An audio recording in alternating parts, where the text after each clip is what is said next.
My phone lit up during the appetizer course.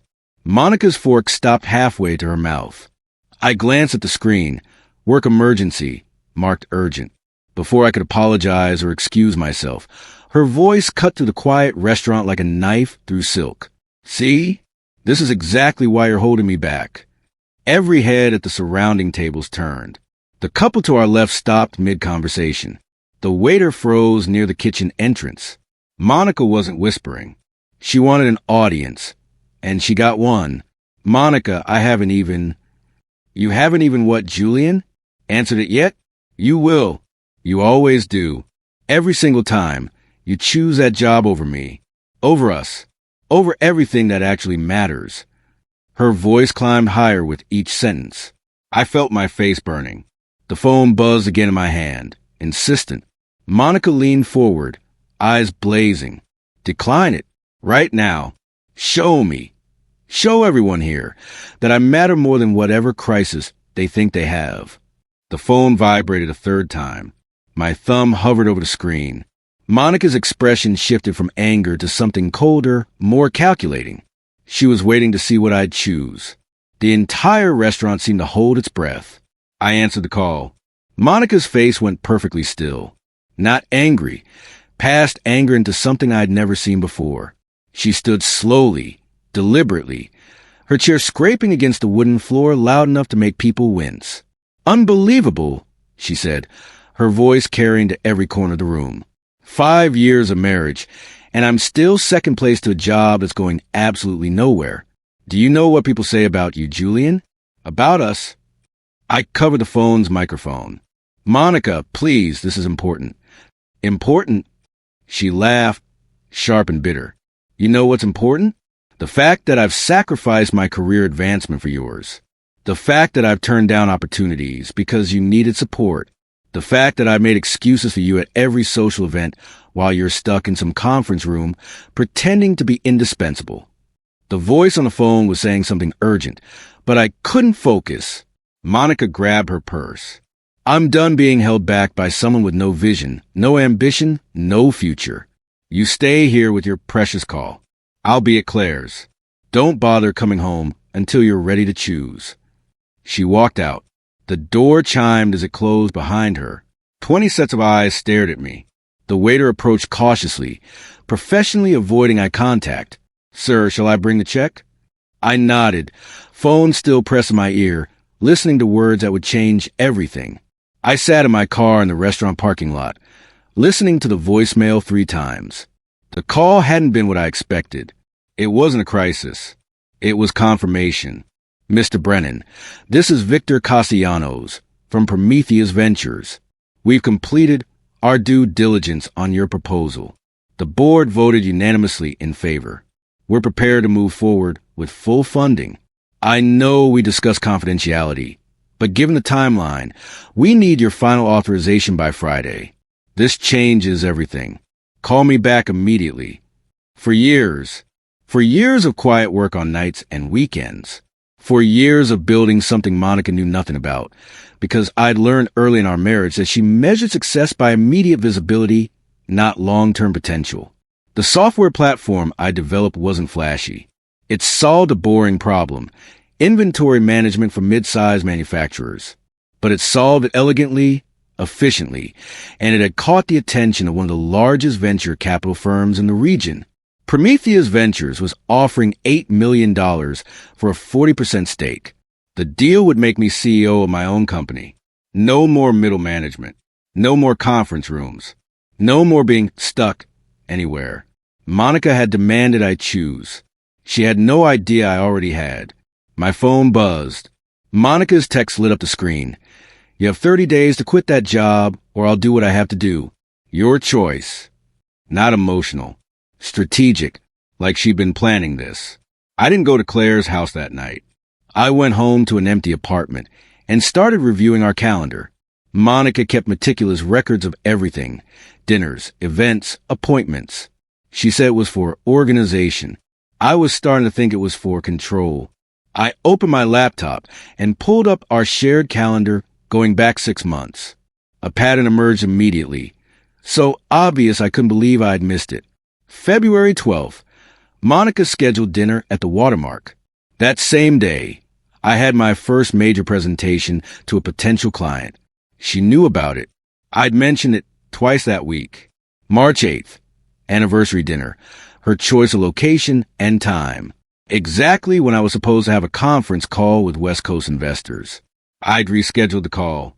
April 20th, her birthday celebration, planned weeks in advance. The same evening, I was meant to meet with my development team about a critical deadline. I'd skipped the meeting. May 15th, tonight. She'd insisted on this specific restaurant, this specific time. The same day Victor Cassiano said he'd call with the board's decision. Every significant moment in my professional life over the past 6 months had a Monica planned event competing for the exact same time slot. Every single one. I closed a laptop and sat in the dark, listening to the apartment's silence. This wasn't spontaneous frustration. This was systematic interference. The next morning, I called in sick to work for the first time in 3 years. I needed space to think, to plan, to understand what I was actually dealing with. Monica had stayed at Claire's overnight, sending only one text. Think about what matters. I made coffee and opened my phone to scroll through messages, trying to see if I'd missed other signs. That's when I found the text from Kyle, my friend from graduate school. Hey man, Monica mentioned you've been struggling with work stress lately. If you need to talk, I'm around. No judgment. I stared at the message. Struggling with work stress? I'd never said anything like that to Kyle. We talked maybe once a month, usually about basketball or politics. Never about personal problems. I called him. Kyle, what exactly did Monica say about me? He hesitated. Dude, I don't want to cause drama. She just seemed worried about you. Said you've been obsessed with work lately because you're insecure about your position at the company. That you're working crazy hours to prove something. My stomach dropped. When did she tell you this? Couple weeks ago. We ran into each other at the coffee place downtown. She seemed really concerned, man. Said she's been trying to help you find balance, but you won't listen. Obsessed. Insecure. Won't listen. None of it was true. But Kyle believed it, because why would Monica lie? How many other people has she talked to? I asked. I don't know. But she made it sound like she'd been reaching out to friends for advice on how to help you. After we hung up, I sat with my coffee going cold. Monica wasn't just creating conflict. She was creating a narrative. Over the next 2 days, I quietly reached out to 3 other friends. Each conversation revealed the same pattern. Monica had been building a story about our marriage, painting herself as the long-suffering wife of a man too stubborn and insecure to accept that his career was failing. Brandon, from our building, she said you refuse to consider other opportunities because you're afraid of change. Ashley, Monica's workout partner, she mentioned you've been difficult lately, defensive about work criticism. Troy, my former coworker, she asked if I'd noticed you seeming stressed. Said she's worried you're headed for burnout. Each person had received a slightly different version, but the core message was identical. Julian is struggling. Julian won't admit it. Julian needs help but refuses it, and Monica is desperately trying to save him from himself. It was masterful, really. She never said anything directly cruel, never made accusations, just expressed concern, asked questions, planted seeds. And because she was my wife, because she seemed worried and caring, everyone believed her. I thought about the dinner at the restaurant, her public humiliation, the strategic loudness. She wanted witnesses to the final breaking point. Proof that she tried everything, that I'd chosen work over her one too many times. This wasn't a failing marriage. This was a planned exit, with built-in sympathy. But why? Why go through all this effort? Why not just ask for a divorce? The answer hit me at 2 a.m, because Monica needed to be the victim. She needed to control the narrative so thoroughly that when the marriage ended, no one would question her side of the story. I waited until Monica came home from Claire's on Saturday afternoon. She walked in calm, composed, like she hadn't just publicly humiliated me 3 days earlier. She set her bag on the counter and looked at me expectantly. Have you thought about what I said? About quitting my job? About choosing us, Julian? About finally putting our marriage first? I nodded slowly. I've thought about it. Can we talk about why this is so important right now? The timing feels sudden. Her expression softened, but I recognize it now. The performance, it's not sudden. I've been bringing this up for months. You just haven't been listening. You're right, I said, testing something. I should probably start looking at other options. Maybe something with better hours. Relief flashed across her face. Too quick, too obvious. Really? You mean it? I mean, I'll consider it. But I need to understand what you're hoping changes. Is it the hours, the stress, the travel, all of it? She moved closer. I need a partner who's present, who can support my goals too. I have opportunities, Julian, real ones, but I can't pursue them while I'm constantly managing your career crisis. My career crisis. The phrase was so absurd I almost laughed. What opportunities? I asked. She hesitated, just slightly. I've been consulting with a startup accelerator. They want me to join as a program director, but it requires networking, evening events, travel. I can't do that if I'm always worried about you. When did this opportunity come up? 2 months ago. 2 months. Right around the time Monica started scheduling conflicts with my work. That's exciting, I said carefully. Why didn't you mention it before? Because you've been so wrapped up in your own job, Julian. When would I have told you? You barely noticed anything outside that office. She was good. The deflection was smooth, the guilt effective. But I noticed she never answered the actual question. That night, after Monica went to bed, I did something I'd never done before. I checked our shared email account. Not the one we use for bills and shopping, but the one Monica had set up years ago for household planning and important documents. I'd forgotten it existed until I found the login information in our filing cabinet. The password was her mother's maiden name plus our wedding year. The inbox had 17 emails, but the drafts folder had 43.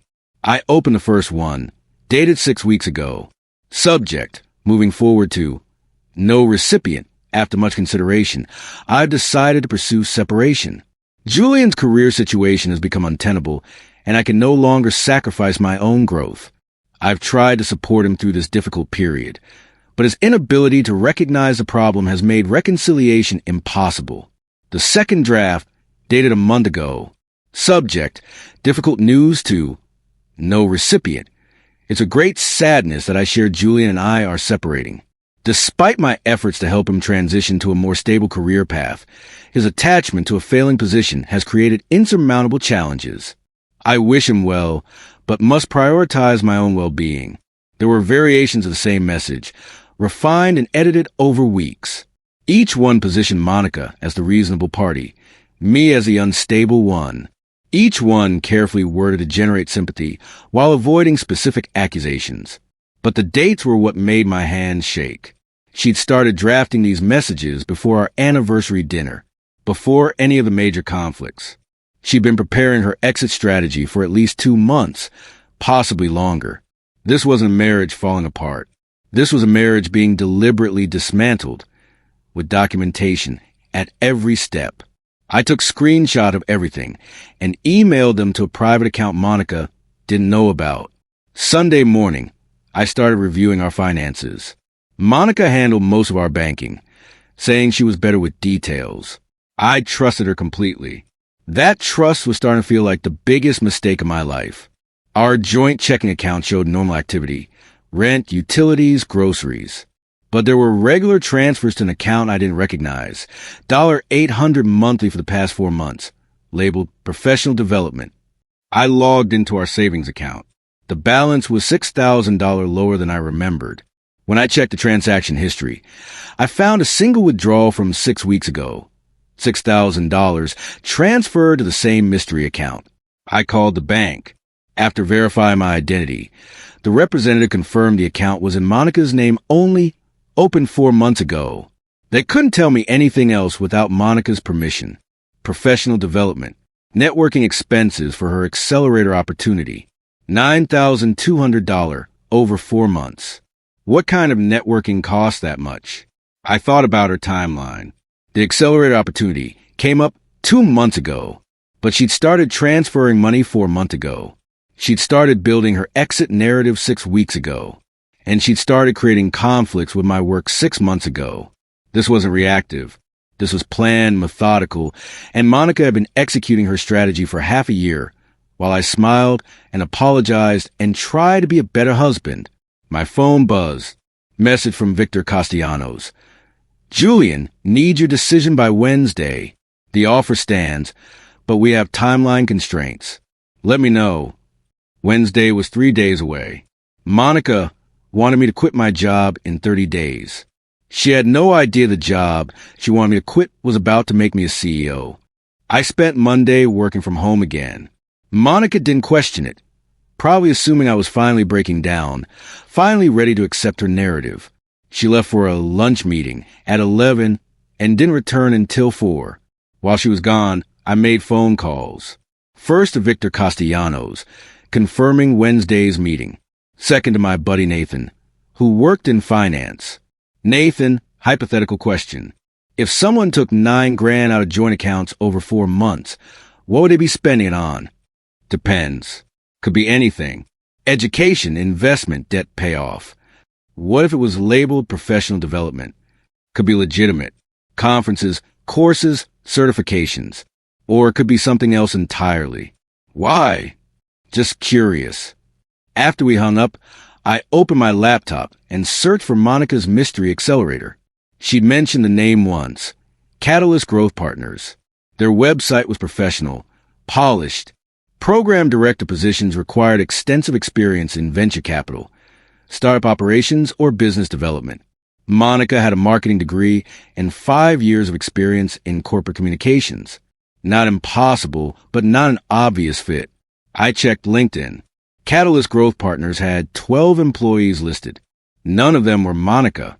No job posting for program director. I called their main number. A cheerful receptionist answered. Hi, I'm calling to inquire about your program director positions. Are you currently hiring? We're not hiring at the moment, but you can submit your resume through our website and we'll keep it on file. My wife mentioned she interviewed for a program director role recently. Monica Brennan. Pause. I don't see any recent interviews scheduled. Let me check with our operations director. Can you hold? 2 minutes of elevator music. Sir, I spoke with our team. We haven't conducted any interviews in the past 6 months. Perhaps your wife was thinking of a different organization. I thanked her and hung up. Monica's accelerator opportunity didn't exist. When Monica came home that evening, I was calm. Deliberately, carefully calm. I'd spent 3 hours learning to control every microexpression, every tone shift, every unconscious signal that might reveal what I knew. How was your meeting? I asked. Productive. We discussed the timeline for my transition into the program director role. That's great. When does it start? Probably next month, which is why I need you to make a decision about your job. Julian. I can't take this role if I'm still managing your career stress. I nodded thoughtfully. You're right. I've been thinking about what you said, about choosing us, about priorities. Her expression brightened. Really? Really? I think I've been holding on to something that isn't working. Maybe it's time to let go. Monica moved closer, putting her hand on my arm. I'm so glad you're finally seeing this clearly. I know it's hard, but it's the right decision. We can start fresh, both of us. Both of us, I repeated. So you'll be starting your new role, and I'll be looking for something different. Exactly. We'll finally be partners again. The performance was perfect. She believed she'd won, that I'd accepted defeat, that everything was going exactly according to her plan. I smiled and kissed her forehead. I'll start looking at options this week. Thank you, she whispered. Thank you for finally choosing me. That night, I barely slept, but not because I was upset, because I was planning. Tuesday night, Monica invited 4 friends over for drinks. Claire, her best friend, Ashley from the gym, Brandon from our building, and Kyle from my graduate program. She framed it as a casual get-together, but I understood the real purpose. Witnesses to her carefully constructed narrative. They arrived at 7. Monica was radiant, playing the role of devoted wife perfectly. She poured wine, served appetizers, kept conversation light and friendly. Then, about an hour in, Ashley asked a question Monica had clearly been waiting for. "So, Julian, Monica mentioned you've been thinking about a career change. That's exciting." All eyes turned to me. I kept my expression neutral. "We've been discussing options." "It's more than discussing," Monica interjected smoothly. "Julian's finally ready to admit that his current position isn't serving him anymore. It's been difficult. You all know how he is about work.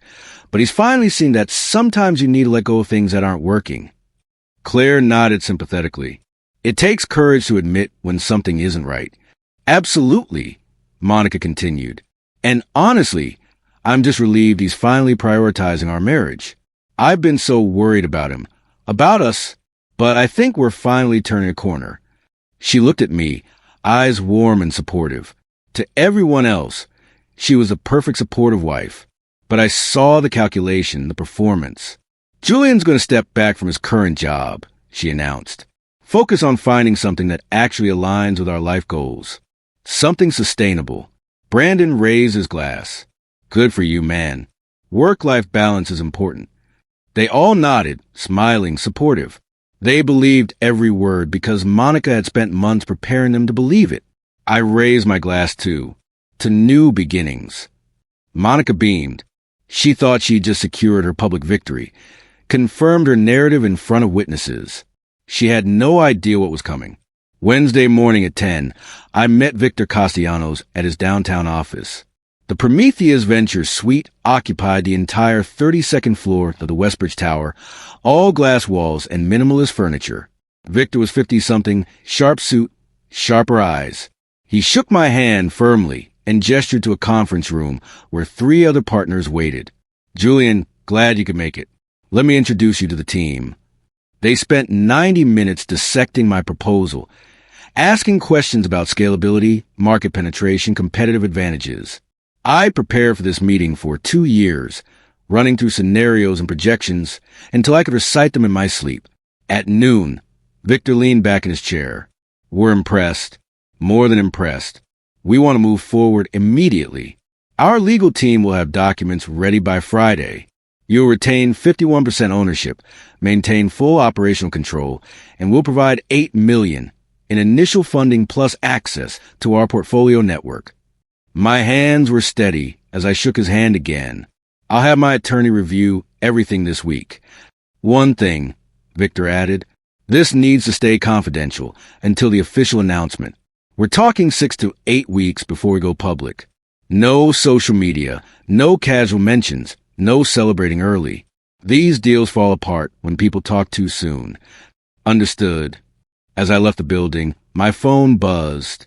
"Monica, don't forget we have dinner plans tonight with my parents. 6 o'clock. Please don't be late." Dinner with her parents. Another strategic move. Get her family on board with the narrative before I officially quit my job. I texted back, "I'll be there." I had 48 hours to decide my next move. Monica had spent 6 months building her strategy. I had 2 days to build mine. I pulled out my phone, opened my notes app, and set it on the table where everyone could see. Monica told Kyle 2 weeks ago that I was obsessed with work because I'm insecure. She told Ashley I've been defensive about career criticism. She told Brandon I was refusing to consider other opportunities because I'm afraid of change. Kyle shifted uncomfortably. Ashley stared at her wine glass. None of those statements came from me. I continued. I never said I was struggling. I never expressed insecurity about my position. In fact, I've never discussed my career stress with anyone except Monica. Monica's face had gone pale. "Julian, what are you doing?" "I'm providing context." I swiped to the next screen. Over the past 6 months, Monica has scheduled important dinners and events on the exact days I had major work obligations. February 12th, March 8th, April 20th, May 15th. 4 times. Every time, I either reschedule work or miss important professional moments. "That's not," Monica started. "I have our shared calendar. The dates are documented." I swiped again. Monica also withdrew $9,200 from our accounts over 4 months, labeled professional development. When I called Catalyst Growth Partners, the accelerator where she claimed to have a program director opportunity, they confirmed they haven't conducted any interviews in 6 months. Claire's boyfriend set down his wine glass carefully. Brandon stared at Monica. I also found 43 drafted emails in our shared account. I continued. All versions of separation announcements dated over the past 6 weeks. Before any major conflict, before the restaurant incident, before she demanded I quit my job. Monica stood abruptly. You went through my private emails? Our shared account. And the emails explain a lot. They show this wasn't a spontaneous relationship crisis. It was planned. Ashley looked shocked. Monica? Monica's face cycled through expressions. Shock, anger, calculation. She was trying to regain control, but the silence around the table was deafening. This is manipulation, she said finally, voice shaking. Julian's trying to make me look bad because he can't handle the truth about his failing career. What failing career? Kyle asked quietly. Julian, what's really going on? Before I could answer, Monica doubled down. He's been passed over for promotion twice. His department is being restructured. He's terrified of losing his job and he's lashing out at me because I suggested he be proactive instead of waiting to get fired. It was a good deflection, delivered with conviction. But Claire asked a question that shattered it. If Julian's department is being restructured, why didn't you mention before? You said he was obsessed with work, not that he was about to lose his job. Which is it? Monica opened her mouth, closed it. The story was unraveling in real time. I said carefully, Monica has been preparing for a separation and needed a narrative that positioned her as the victim and me as the unstable one. The job crisis was part of that narrative. The public humiliation at the restaurant was part of it. This dinner was probably meant to be a public announcement of my decision to quit, witnessed by all of you. Monica grabbed her purse. I don't have to listen to this. You're twisting everything. Then correct me, I said. Tell them about the accelerator job. Give them the name of your contact there. Show them the offer letter. She stared at me, trapped. She couldn't produce what didn't exist. I'm leaving, she said. Anyone who wants the truth can call me tomorrow. She walked out. No one followed her. The table sat in stunned silence. By Sunday morning, my phone had 17 messages. Kyle apologized for believing Monica's version without asking me. Ashley felt manipulated and betrayed. Brandon wanted to talk. Claire sent a long text explaining she'd been worried about Monica's behavior, but didn't want to interfere. Monica sent nothing. Sunday afternoon, I received an email from an attorney I didn't recognize. Sandra Hartwell, family law specialist. Mr. Brennan, I've been retained by Monica Brennan regarding your marriage. She's indicated you've been engaging in financial misconduct and emotional manipulation. Please contact me at your earliest convenience to discuss equitable separation terms. I forwarded the email to Gerald. His response came within an hour. She's moving fast. Aggressive first move to control the narrative legally. Don't respond directly. Let me handle this. Monday morning, I received another message from Victor Castellanos. Legal reviewed everything. We're clear to proceed.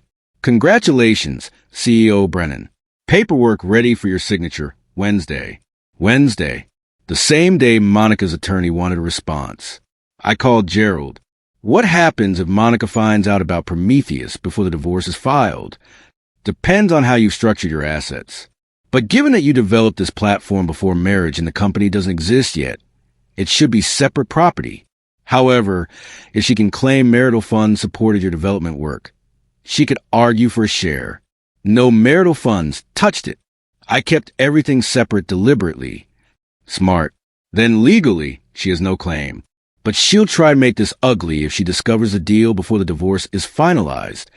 I made my decision. Wednesday at 2, I signed the Prometheus Ventures paperwork. $8 million in funding, 51% ownership retained, full operational control.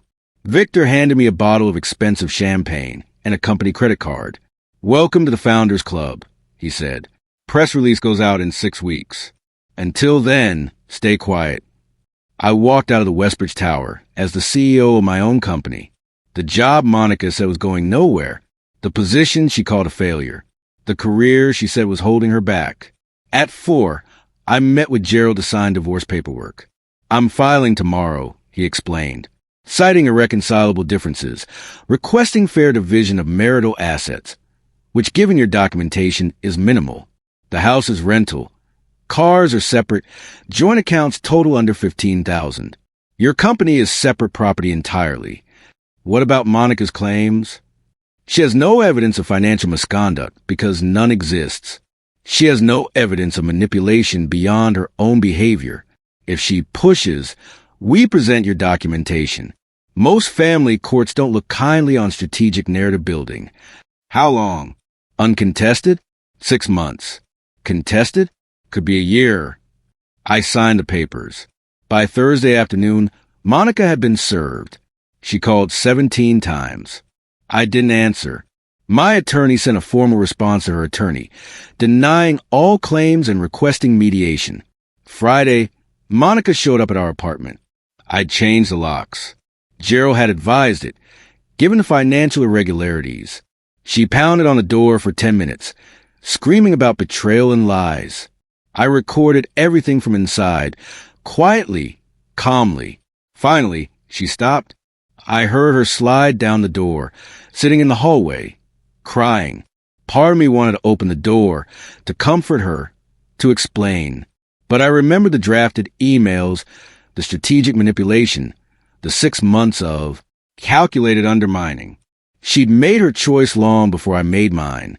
2 weeks later, Monica's attorney requested a meeting to discuss financial disclosure. Monica wanted a complete accounting of my assets, income, and employment status. Gerald and I sat across from Sandra Hartwell and Monica in a conference room downtown. Monica looked exhausted, angry, betrayed. My client has concerns about financial transparency, Sandra began. She believes Mr. Brennan has been hiding income or assets. Based on what evidence? Gerald asked. Based on the fact that he filed for divorce immediately after she raised concerns about their marriage. The timing is suspicious. I spoke for the first time. Monica raised concerns by publicly humiliating me and then systematically telling our friends I was having a career crisis. Neither of those things were true. You have no right, Monica started. I have documentation. I interrupted quietly. 43 drafted emails. $9,000 in unexplained transfers. A fabricated job offer. A 6-month pattern of strategic conflict scheduling. Your attorney can review everything. Sandra glanced at Monica, who'd gone very still. Additionally, I continued, I have recordings of conversations where Monica admits to pressuring me to quit my job to support her supposed career advancement. That advancement was based on a position that didn't exist. This is harassment, Monica said. This is documentation. Gerald corrected. And if we proceed to contest a divorce, all of it becomes public record. Sandra closed her folder. Perhaps we should discuss settlement terms. Monica stood abruptly. I want half of everything he has. Half his salary, half his savings, half his future earnings. I sacrificed for this marriage. I looked at her calmly. You want half of what you think I have. You don't actually know what that is. Her eyes narrowed. What does that mean? It means you base your entire strategy on assumptions. You assumed I was failing. You assumed my job was going nowhere. You assumed I quit when you pushed hard enough. Your job is... My job is CEO, I said, of my own company, funded by Prometheus Ventures. $8 million in initial investment, announced publicly in 4 weeks. The room went absolutely silent. Monica stared at me like I'd spoken another language. That's not possible. It's been possible for 4 years. I just kept it quiet. You lied to me. I kept the professional project confidential, as required by investors. You lied about having a job offer, withdrew $9,000 without discussion, and spent 6 months building a false narrative to justify your exit. We're not the same. Sandra cleared her throat. Perhaps my client and I need to regroup. They left. Gerald smiled slightly. Well played. The settlement negotiations took 3 weeks. Monica, Realizing she had no legal claim to my company and minimal claim to marital assets, agreed to an uncontested divorce. She kept her car, her personal accounts, and $3,000 from our joint savings. I kept everything else. The day I signed the final papers, I felt nothing but relief. Not triumph, not vindication, just the quiet satisfaction of extracting myself from a situation that had become toxic. I moved into a new apartment downtown, closer to the office space Prometheus had secured for my company. I hired 4 developers, 2 designers, and a business operations manager. By week 3, we had our first beta client. Monica moved to another city. Claire told me she'd taken a legitimate marketing position at a tech startup, started over completely. I hoped it worked out for her. I genuinely did, but I also changed my phone number, blocked her on all platforms, and made sure our lives would never intersect again. 3 months after the divorce finalized, Prometheus Ventures announced our series of funding. The press release hit every major tech publication. My phone exploded with congratulations from old colleagues, friends, former classmates. Kyle texted, "Holy shit, Julian. We all owe you an apology." Brandon called, "I feel like an idiot for believing her." Ashley wrote, "You handled that with more grace than most people would have. Proud of you." I appreciated their words, but I didn't need them. I'd learned something important during those terrible months. Other people's opinions of you matter less than your own knowledge of who you are. 6 months post-divorce, the company had grown to 23 employees. We'd signed contracts with 18 clients, generated $2 million in first-year revenue, and were projecting $5 million for year 2. Victor called it the fastest scaling he'd seen in a decade. I called it validation. Not validation of my worth against Monica's narrative. I'd stopped caring about that months ago. Validation of the choice to trust myself when everyone else was questioning me. I started getting interview requests from business podcasts and tech publications. They wanted to know about the platform, the scaling strategy, the market opportunity. I gave those interviews professionally, factually, without drama. One interviewer asked about my personal life. "You went through a divorce right before launching this company. How did you manage both?" I paused, choosing words carefully. I learned that some people in your life will believe in your potential, and some people will only believe in their narrative about you. The key is knowing the difference. The interview went viral, shared by entrepreneurship accounts and startup communities. People connected with the quote, sent messages about their own experiences with unsupportive partners, controlling narratives, strategic manipulation. I didn't respond to most of them, but I read every one, understanding that Monica and I weren't unique. Manipulation happens quietly, systematically, in relationships where one person decides the other person is only valuable if they fit a specific role. The only defense is documentation, boundaries, and the willingness to walk away from people who refuse to see you clearly. 1 year after that phone call at the restaurant, I sat in my own office with floor-to-ceiling windows overlooking the city. My company had 40 employees, $12 million in annual revenue, and Series B funding in negotiation. My phone rang. Unknown number, but local area code. I almost didn't answer, but something made me pick up. Julian Brennan. "Julian, it's Monica." I hadn't heard her voice in 6 months. It sounded smaller, uncertain. "How did you get this number?" "I have my ways. Listen, I'm calling because I've been thinking a lot about what happened, about how things ended. And I want to say I'm sorry." I leaned back in my chair, waiting.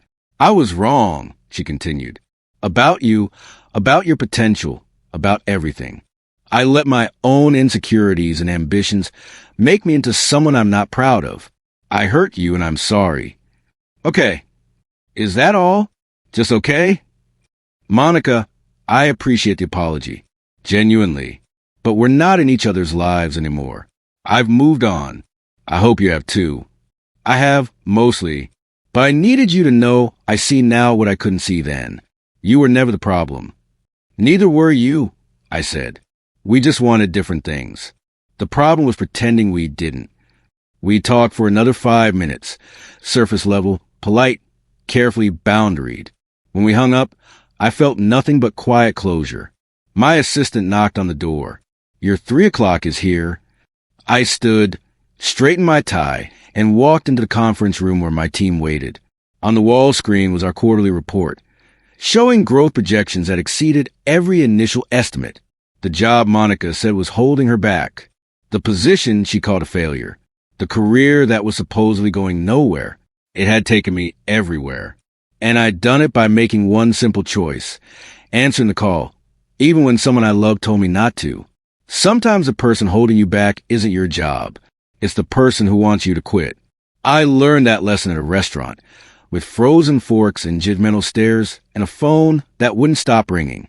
Best call I ever answered.